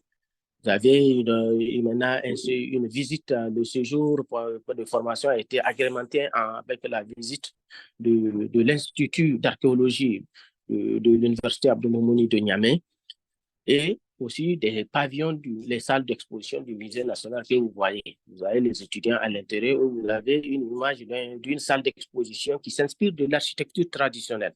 Voilà, à votre gauche. Donc, l'intérieur des salles vous montre ce qui est exposé, ce qui est. Donc, vous voyez aussi des images de famille au niveau de l'Institut de recherche en sciences humaines avec le responsable de l'Institut, l'équipe d'Assor et les membres de l'ONG CAH et d'Oralité Plus en réunis qui ont tenu à faire des images pour immortaliser l'endroit. Puis là, vous avez nos femmes de Boubon. Boubon, un village en terre, un village pratiquement en terre, donc vous voyez les maisons et les initiatives, comment la terre est récupérée, l'argile est récupérée pour enfin devenir un objet de décoration ou un objet d'utilisation pour maintenir l'eau, pour rafraîchir l'eau, pour filtrer l'eau. Vous voyez, parce que la poterie de Boubon permet tout ça. Et aussi pour mettre l'encens. Donc, la décoloration, la coloration permet à certains de l'utiliser comme objet de décoration et d'autres comme objet d'utilisation quotidienne. Donc, vous voyez, il y a plusieurs façons de traiter. La formation d'Assor, toujours, nous avons ici, suite à la formation, une image de remise des attestations de formation avec l'équipe Alia sur place au niveau du centre culturel Oumou Gonda, qui est le plus grand centre culturel que l'État a construit au centre de Niamey. Et vous avez une image plus haut au niveau de l'hôtel Homeland des participants à la formation sur les outils. Et vous avez là aussi une initiative qui a continué, qui rentre toujours dans le processus des initiatives d'Assor. À mon niveau, j'ai l'image des échanges intercommunautaires, du dialogue avec les autres communautés. Je pense que cela a été très important, cela a été très apprécié par ces communautés qui ont quitté leur région pour s'installer dans la zone de Niamey. Et parler de leur culture, parler de ce qu'ils vivent comme frustration, comme en tout cas train de vie avec des communautés majoritaires, parce qu'il faut le dire, c'est aussi une communauté Peul, très, très minoritaire au Niger, qui, à l'image des autres minorités de tous les pays, ont aussi quelque chose à raconter, ont aussi quelque chose à dire. Et nous voilà au terme de notre communication et espérant être dans notre temps, je profite pour remercier tout le monde à Assor. Je remercie encore le soutien du Fonds des ambassadeurs Assor pour son soutien, pour la documentation et la valorisation du patrimoine culturel. Assor encore pour ce symposium et l'équipe qui nous assiste, Anan, Jared, Alia, Andy et tout ce que je n'ai pas pu citer. Merci à vous tous.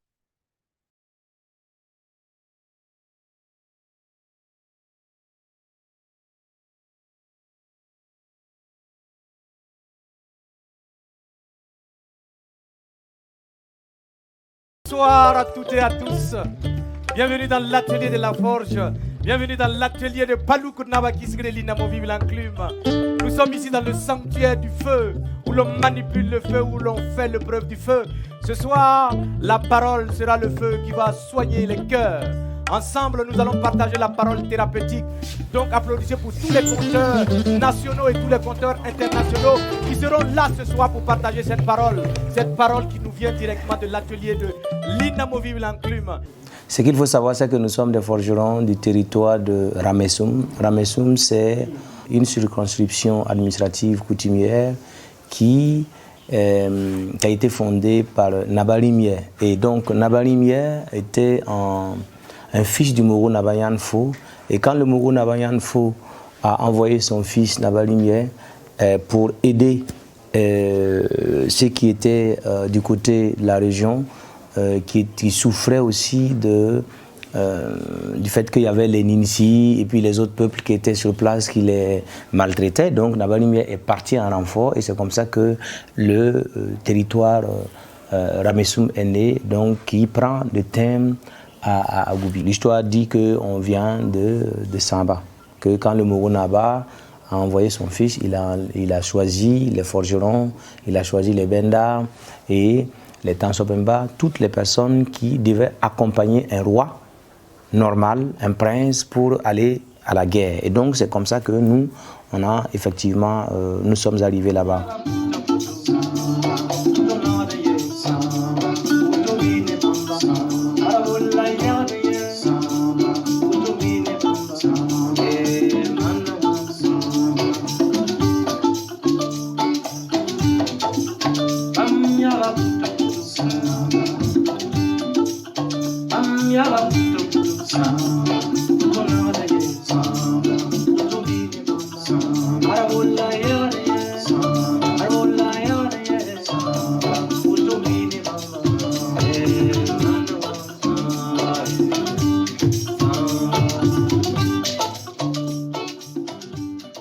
Et en tant que forgeron, ce qu'il faut savoir, c'est la place du forgeron dans la société. Nous savons que dans la société ancienne, le forgeron joue un rôle capital, un rôle fondamental, central dans la société. Parce que c'est le forgeron qui fabrique les outils aratoires, les outils usuels. C'est le forgeron qui est en même temps celui qui fabrique les armes de guerre, etc. Et aussi, il joue sur le plan philosophique, social, un rôle de médiateur. Donc, en tant que médiateur, c'est-à-dire que lorsqu'on a épuisé toutes les voies de recours face à une situation qui menace l'équilibre, c'est en ce moment qu'on fait appel au forgeron et que le forgeron vient rétablir l'harmonie par le dialogue.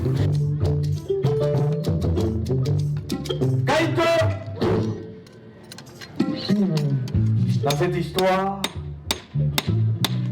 Et cette tradition existait depuis des années. Et nos ancêtres avaient des fourneaux.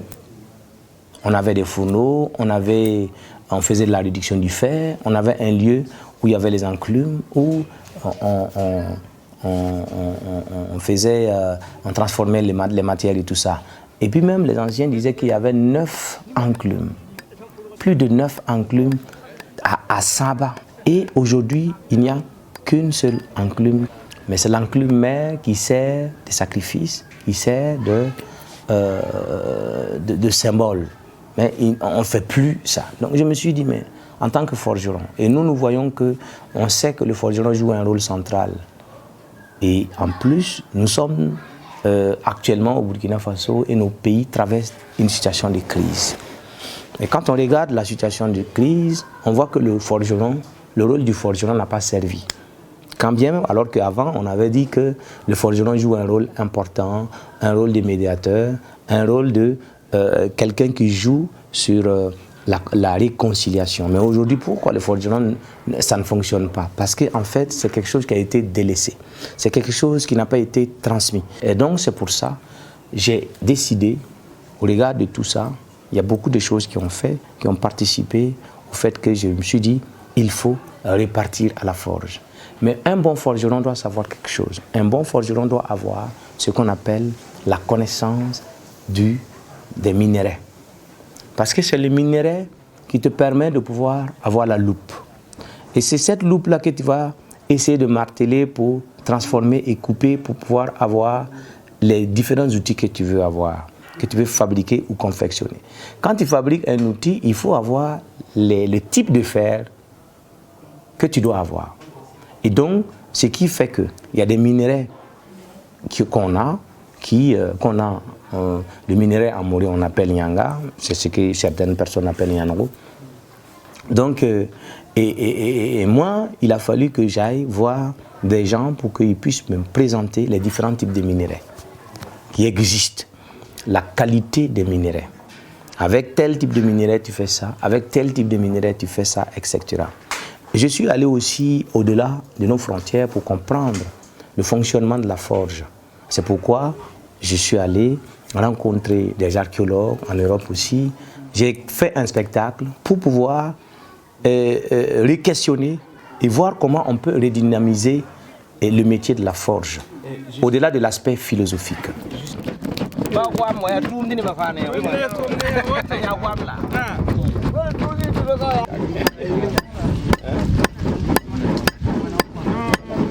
Donc c'est tout ça qui fait que moi je me suis dit, il faut tout faire pour rappeler les gens la fonction de la forge, la fonction et le rôle du forgeron dans la société.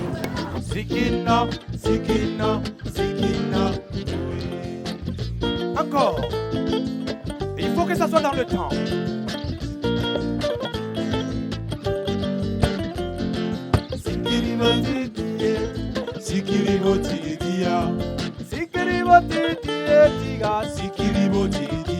Il y a également, nous avons créé ce qu'on appelle Combi Diffusion, une plateforme qui permet de pouvoir diffuser des comptes en ligne.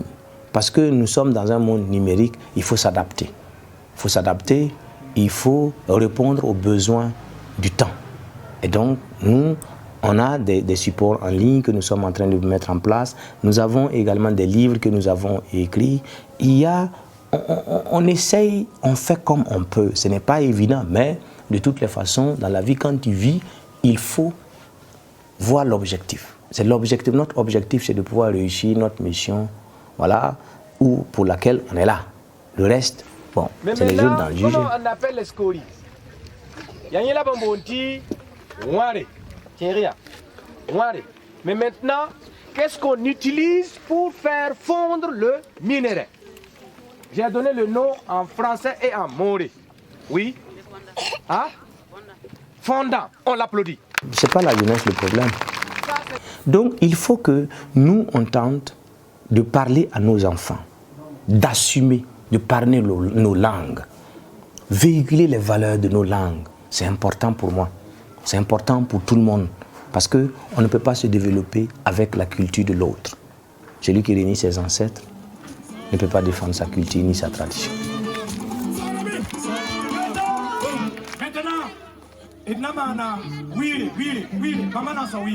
Allez, on y va. On y va. 1, 2, 3. Allez, on y va. On fait comme ça. Tout le monde. Yagami.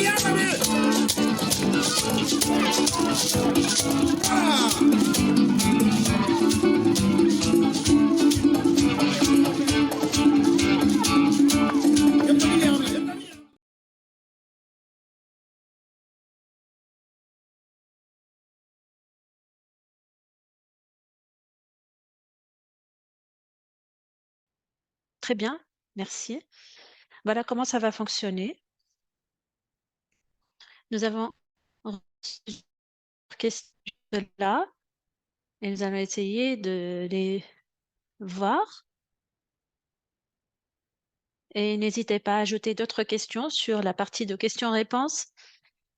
Mais je pense que la meilleure façon de procéder est de voir les questions et d'essayer de sélectionner les questions que nous allons poser à nos panélistes pour y répondre. Nous allons essayer de faire de notre mieux.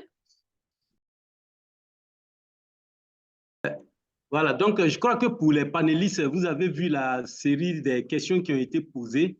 Donc, je vais vous donner peut-être la parole à tour de rôle pour les différentes questions. Mais vu qu'on est pris par le temps, je vous souhaiterais que vous soyez le plus concis possible. Ceux à qui les questions étaient adressées, qui puissent répondre de façon brève et concise pour qu'on puisse écouter le maximum de personnes. Voilà. Donc, on va y aller avec la première question qui était adressée. C'est la question de M. Inoussa Salogo de Ouagadougou. Voilà. Et cette question-là est adressée à Bourema Témé. Vraiment, est-ce que vous pouvez prendre le micro pour répondre aux deux questions, notamment que représentent les cartes comme exemple dans votre présentation? Est-ce qu'elles montrent des sites du patrimoine? Et si vous avez, voilà, vous avez parlé d'arrière-grand-père et tout ça, bon, donc, est-ce que succinctement, vous pouvez répondre à la question de ça? Bonsoir tout le monde.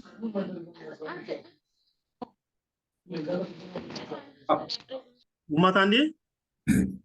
Oui, allez-y, allez-y. Oui, M. Paul Koudougou, est-ce que vous pouvez revenir un peu à la question, s'il vous plaît? Voilà, donc la question, c'est la question de Inoussa Salgo et il veut savoir ce que représentent les cartes. Que représentent les cartes utilisées comme exemple dans votre présentation? Est-ce qu'elles montrent des sites du patrimoine culturel? Voilà. Et du point de vue chronologique, à quand est-ce que c'est estimé? Oui, la carte est,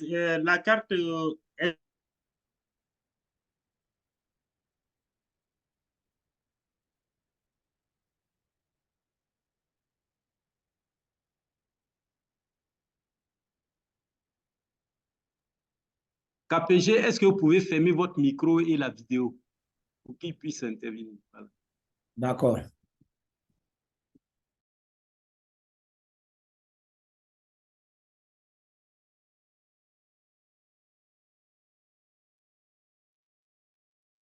Témé avec nous?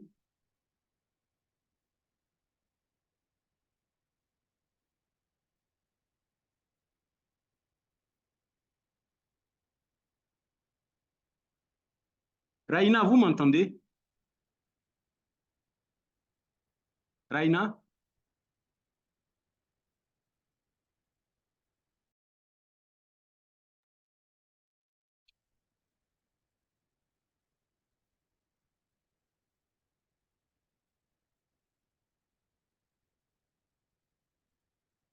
Raina?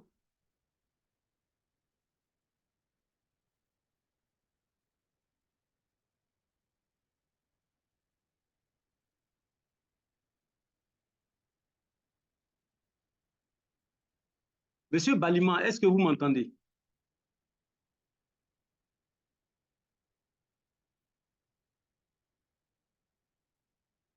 Je n'ai plus de son, je ne sais pas, est-ce qu'il y a quelqu'un qui m'entend? Bonsoir.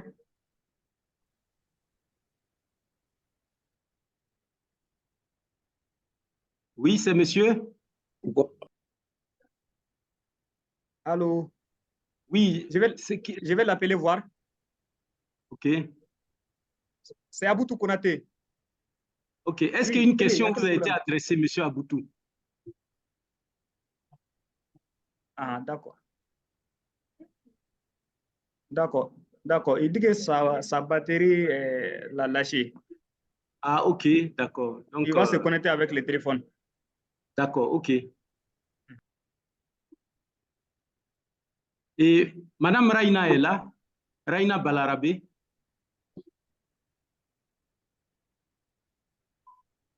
Oh. Je suis là. Bonjour. OK. Allô? Donc, merci Raina d'être là. On voulait savoir en termes d'éléments du patrimoine que vous avez documentés. Monsieur Sidiki Koulibaly veut savoir combien de biens ou éléments du patrimoine vous avez documentés tout au long de votre projet. Nous avons documenté une 80aine, hein, à peu près, disons même 85, je dirais. Normalement, si les partenaires du Azor, il peut avoir accès au compte Kobo2Box. C'est sur notre compte Kobo2Box. S'il va sur le site du Azor, il met oralité plus, normalement, il va voir. OK, merci beaucoup pour cette réponse très concise là. Donc, on va l'inviter aussi à aller sur cette plateforme pour pouvoir avoir plus d'informations. Est-ce que M. Balima est là? Merci. Balima? Jean-Paul, il n'est pas connecté pour l'instant. Oui, il a perdu la connexion. D'accord. Donc, on va passer. Je vais passer. Donc, je vais revenir à Raina. Est-ce qu'elle est encore là? Je suis là, monsieur. Je suis là. OK. Donc, il y a monsieur Germain Oyono du Gabon qui a une question pour vous. Voilà, il demande si, à part vos missions régaliennes, vous envisagez à court terme un projet d'inscription dans la mesure l'oralité comme un domaine de la Convention 2003. Est-ce que vous avez un projet d'inscription sur la liste du patrimoine immatériel, voilà, de l'oralité? Mais bien sûr, nous avons un projet comme ça et on travaille essentiellement dans le patrimoine immatériel, d'où le nom Oralité Plus. C'est juste qu'avec le projet, avec Azor, on s'est plus fixé sur les projets matériels et tout. Et c'est ça aussi qui a été le cas de ma présentation. Mais sinon, Oralité Plus, nous travaillons essentiellement sur l'oralité. Nous organisons des spectacles de contes. On a fait pas mal de collectage. Oui, on est assez actifs dans tout ce qui est oralité. OK. Voilà. Oui. Donc, je pense que la réponse est assez claire et on va vous encourager beaucoup dans cette voie-là parce que je pense qu'au niveau de la liste du patrimoine immatériel, on a besoin de vraiment l'enrichir avec tout ce qui s'est fait comme vraiment spécificité sur notre continent. Et je vais demander à monsieur, à KPG s'il est en ligne. Ouais, je suis en ligne, vous m'entendez? Oui, je vous entends. Donc, KPG, il y a une question pour vous. Oui. Quels enseignements vous tirez de votre tentative de redynamiser la production traditionnelle du fer? Oui, l'enseignement que je tire par rapport à la redynamisation de la production de minerais de fer ici, c'est que ça a permis de reconnecter toutes les couches et toutes les ethnies au niveau de la forge, de se reconnecter et de tisser un lien. C'est pour ça l'État burkinabé, ça a valu que l'État burkinabé me nomme comme ambassadeur du patrimoine burkinabé. Et donc, je profite en même temps dire merci aussi à l'équipe d'Azor qui a facilité aussi parce que ça nous a permis de faire des productions. Ça nous a permis aussi d'aller dans des villages pour rencontrer ces forgerons et aussi permettre aux forgerons et aux enfants des forgerons de se reconnecter avec leur propre culture et d'être fiers de leur héros forgeron.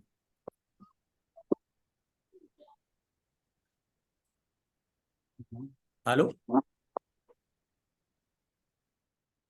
Vous m'entendez ou bien c'est coupé? Allô? Oui, Monsieur Témé? Oui. Est-ce que vous m'entendez? Oui, KPG, j'entends. Voilà, donc je disais qu'en fait, ça nous a permis en tout cas de créer un lien entre les différents forgerons du Burkina Faso, du nord au sud, d'est en ouest. Et donc, ça nous a permis en tout cas de connaître et de valoriser les valeurs de la culture de la forge. OK. Vraiment, merci. On ne peut que vous souhaiter vraiment bon courage. Et à la suite aussi de Raina, c'est de voir aussi comment on peut valoriser davantage ce travail-là en essayant de voir comment les compléter sur la liste du patrimoine immatériel de l'humanité, pourquoi pas, selon la Convention 2003. Et je disais qu'à tous les panélistes, je voulais adresser une question transversale. KPG, je vais vous demander déjà de revenir et de nous dire quels sont les grands défis auxquels vous êtes confrontés dans votre travail, notamment avec cette association que vous nourrissez avec Azor? Oui, les grands défis que nous, en tout cas, nous traversons actuellement, c'est forger la culture pour cultiver la vie, la sauvegarde de notre patrimoine matériel et immatériel, parce que nous savons que le Burkina Faso traverse une crise sans précédent, qui fait que c'est très difficile de sauvegarder, en fait, ce patrimoine-là. Et la chance que nous avons aujourd'hui, c'est que l'État burkinabé a décrété un jour qui est le jour des traditions et des coutumes, et ça nous permet en tout cas de pouvoir travailler non seulement avec les musées, ça nous permet de pouvoir travailler avec toutes les cultures du Burkina Faso pour pouvoir en tout cas sauvegarder notre patrimoine et valoriser ces valeurs-là du vivre ensemble et de cohésion sociale. Donc, le projet Azor, c'est un projet qui vient à point nommé parce que c'est un projet qui va en tout cas nous permettre de pouvoir réunir toutes ces communautés-là, pour pouvoir préserver notre patrimoine qui est le patrimoine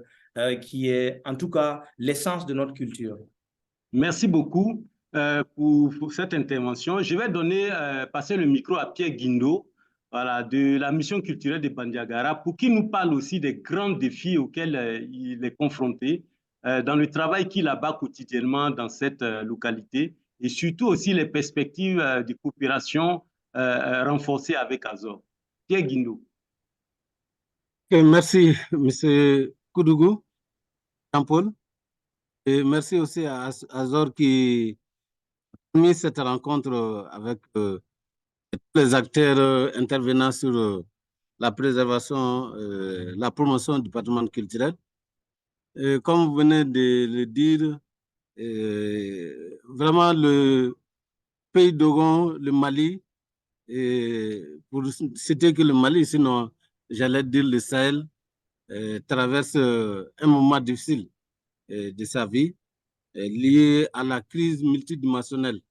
Donc pour le Mali, depuis 2012, donc nous traversons vraiment une crise sans précédent qui met en mal la préservation du patrimoine culturel. Nous avons beaucoup de villages qui ont été attaqués sauvagement, les gens ont été tués, les éléments du patrimoine tels que les maisons, le patrimoine bâti sont détruits.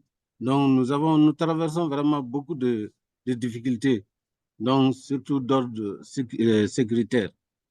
Donc comme un peu perspective, en termes de perspective, je pense que je l'ai dit dans ma présentation, le Mali, surtout le pays d'Ogon, parce que moi je suis gestionnaire du site classé patrimoine mondial de Bandiagara, donc c'est ça qui m'intéresse beaucoup plus. Et le pays d'Ogon organise chaque 60 ans une fête, une grande fête qui a lieu chaque 60 ans et qui regroupe pratiquement tous les villages du pays d'Ogon. Donc, et cette tradition qui dit 60 ans et la culture est basée sur l'oralité, donc nous perdons beaucoup de choses dans cette période-là. Donc, nous nous sommes dit que vraiment, ce serait bon de penser à cette valeur culturelle, la documenter un peu avant, après, pendant, après ce rituel-là, ce grand rituel. Donc, ça, c'est un peu notre... Voilà, donc, c'est vrai, tout ce que tu dis, c'est vraiment intéressant. Je vais être un peu obligé de te couper pour pouvoir donner la parole à Kadiatou pour qu'elle puisse aussi réagir un peu dans le sens de cette documentation du patrimoine, chose que tu réalises à merveille au niveau des falaises de la mission culturelle. Et je pense qu'en termes d'intervention des structures associatives, voilà, elle a quelque chose aussi à dire pour pouvoir compléter un peu ce que tu viens déjà de dire. Kadiatou est en ligne. Oui, alors? Oui, Kadiatou, tu m'as entendu? Non, pas. Si vous pouvez reprendre la question. Donc, en fait, c'était te demander les défis en matière de documentation, puisque Pierre nous expliquait un peu tout le travail qu'il fait déjà au niveau du site de la mission culturelle de Bandiagara, qui est une région qui est quand même affectée par la crise sécuritaire. Donc, toi, dans le travail que tu fais avec ton association, quels sont les grands défis auxquels tu es confronté en matière de documentation et quelles sont les perspectives aussi en matière de coopération et de collaboration avec Azor? Ok, le premier défi, je pense que comme Pierre a si bien dit, le Mali est confronté aux défis sécuritaires dont tous les patrimoines culturels matériels sont en danger. Donc, il manque aussi la mobilisation des ressources nécessaires pour protéger le patrimoine. La sensibilisation aussi, de sensibiliser la communauté pour qu'ils prennent l'importance de ces patrimoines afin de pouvoir les protéger. D'accord, merci Kadia. Je pense qu'avec Azor aussi, si on continue, on est dans une commune de 11 villages et on souhaite aussi élargir le projet pour pouvoir documenter les autres régions où il y a la nécessité pour protéger les patrimoines en les documentant et en les sauvegardant aussi. Ok, vraiment merci beaucoup Kadiatou pour toutes ces informations et ces précisions qui dénotent encore de l'importance du travail qu'il y a à faire et on est dans un contexte sécuritaire. C'est pratiquement le thème aussi de notre symposium, la session de ce soir. Et quand on parle de contexte sécuritaire, il y a tout le travail aussi qui est fait par les communautés. Et à cet effet, je vais demander, est-ce que M. Maki Garba est là pour qu'il puisse nous parler un peu des besoins spécifiques, des attentes notamment des communautés et aussi les grands défis auxquels son association est confrontée, voilà, dans la mise en œuvre de ces missions. Maki est là? Je suis là, bonsoir. Bonsoir Jean-Paul. Bonsoir Maki. Bonsoir tout le monde. Merci. Donc, il y a vraiment des besoins au niveau des communautés. C'est des communautés avec lesquelles il faut s'adapter dans le cadre de la formation. Il faut aller à l'utilisation des langues vernaculaires, les langues locales.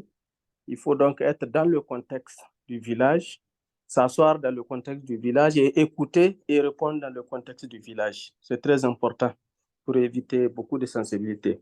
Il y a beaucoup de besoins en termes aujourd'hui de concurrence avec le caoutchouc, les matériaux à base de caoutchouc qui envahissent le marché. Avant, c'était les seuls outils utilisés par la société. Aujourd'hui, c'est devenu un objet de décoration, alors qu'avant, c'était vraiment des objets utilitaires. L'art de la poterie produisait spécifiquement pour la dimension utilitaire. La déco est venue après. Et il y a aussi une deuxième concurrence, c'est qu'il y a des nouveaux produits qui sont utilisés pour décorer et qui dénaturent complètement l'originalité du produit local, du produit nigérien qu'on connaît en termes d'art de la poterie. Et cela attire beaucoup plus de clients que le produit authentique, le produit initial. Les produits nouveaux, ça brille beaucoup. Ce n'est pas assez solide, mais c'est vraiment un élément de décoration important qu'on trouve dans tous les foyers, dans les hôtels, dans les restaurants. Vous voyez, donc il y a une certaine concurrence. En termes de défis, nous avons la question qui est commune au Mali, au Burkina et au Niger, la question sécuritaire, qui perturbe un peu nos perspectives. Nous devons accueillir l'équipe d'Assor à Niamey. On est en train d'étudier, d'huiler tout le système pour que l'information soit très bien comprise et que une possibilité d'accompagnement d'une visite au Niger soit en tout cas faite. Donc, je peux vous dire, Jean-Paul, qu'il y a aussi de l'art, il y a de l'ingéniosité, il y a de la créativité avec ces femmes, mais elles ont un besoin d'accompagnement, elles ont un besoin de renforcement de capacités, elles ont un besoin aussi de peut-être d'enrichir les techniques, parce que ce n'est pas seulement la stagnation. Et voilà ce que je peux vous dire par rapport à cet aspect communautaire, là où nous avons trouvé un engagement et un soutien total des communautés. Ok. Je profite pour les remercier. Merci. Voilà, merci aussi à toi, Maki, pour tout le travail que tu as bas. Et avant de faire un petit commentaire, je vais laisser la parole à Témé qui nous a rejoint, puisqu'une question lui était adressée. S'il peut prendre le micro pour répondre très rapidement à la question. Oui, bonsoir tout le monde. Bonsoir tout le monde. Bonsoir, vas-y. Voilà, c'est juste en fait pour vous dire que la carte, c'est une présentation du pays d'Ogon. C'est pour dire que les activités de documentation et de photogrammétrie devront être menées sur la falaise de Bandiagara. C'est juste communément appelé pays d'Ogon aussi. C'est juste une présentation avec les pays limitrophes du pays d'Ogon. Voilà.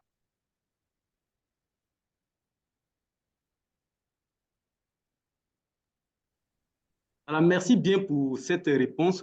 Et je vais enchaîner directement avec M. Aboutou Konaté. Oui, parce qu'en fait, on a parlé de la documentation et des défis qui étaient liés à ça. Je souhaiterais quand même qu'il puisse réagir sur cette question-là pour nous donner un peu son point de vue avant qu'on aborde une autre question et puis clore la session. Monsieur Aboutou, je vous laisse le micro.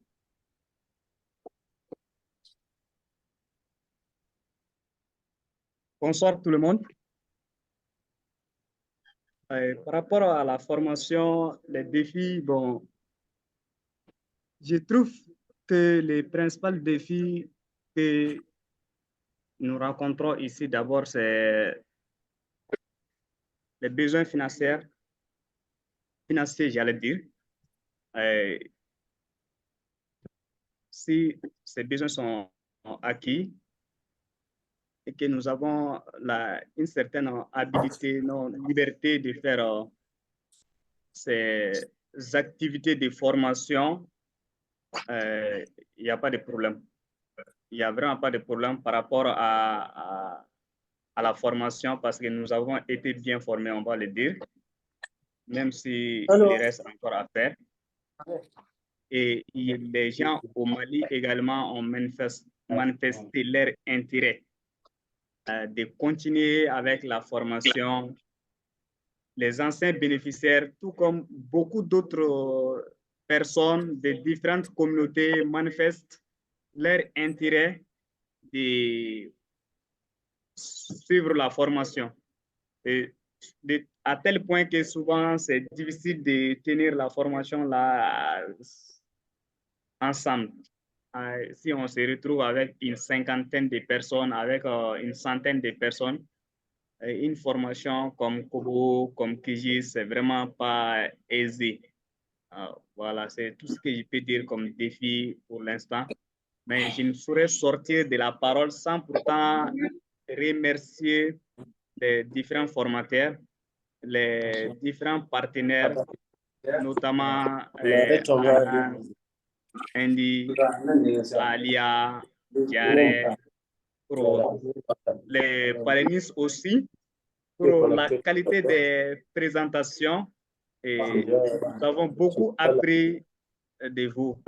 Et ensemble, nous allons former un groupe qui va également contribuer à la documentation, à la sauvegarde du patrimoine de nos pays, de nos communautés.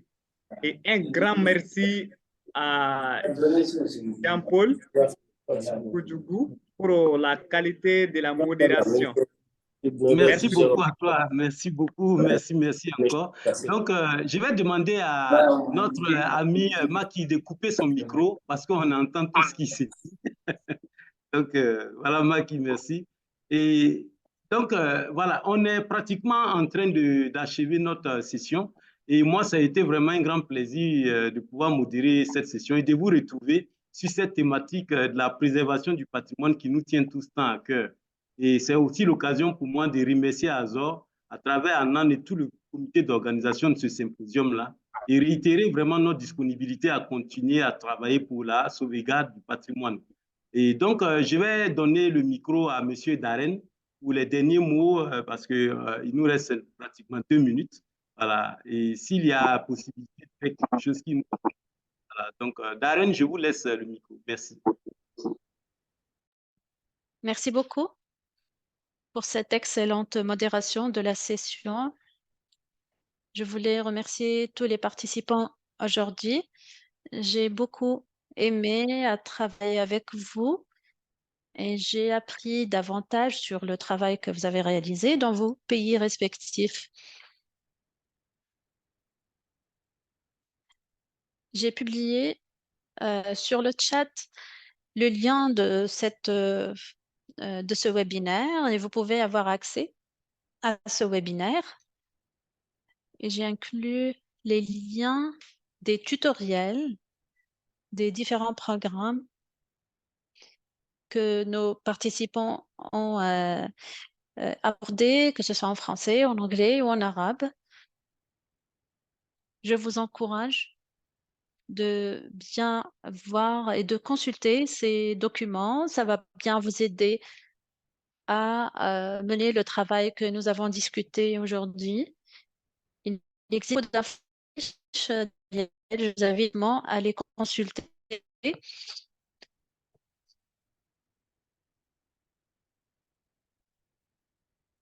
Alors aujourd'hui marque la fin de notre symposium.